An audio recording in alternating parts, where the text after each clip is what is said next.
Hooglied 1. Salomo sou jou mooiste lied.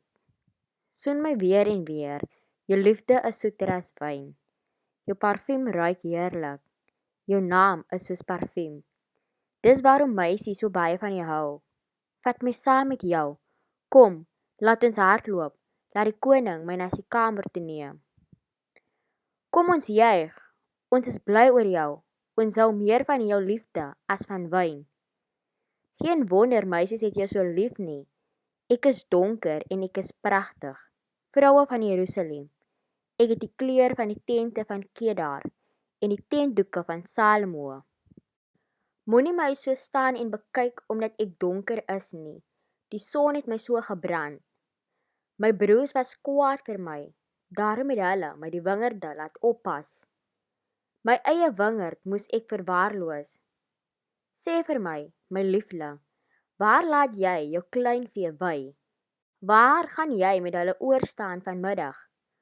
Hoekom moet ek my agter 'n sluier versteek om na jou te gaan soek by die veetroppe van jou vriende? As jy nie weet nie, mooiste van die vroue loop op die spore van die skape en laat jou bokkies wy daar by die veewagter se tente. My beminde, jy is vir my soos 'n perd voor die farao se oorlogwa. Jou wange is pragtig, met oorbelle versier.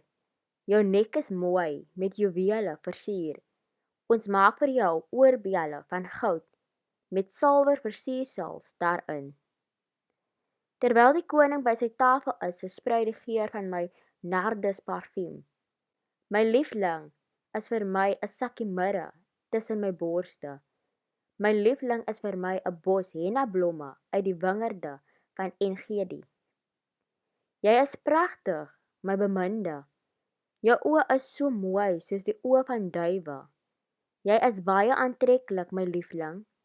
Die bed waarop ons lê is soos groen gras. Ons huis se balke is soos sederbome. Ja, soos siprusbome.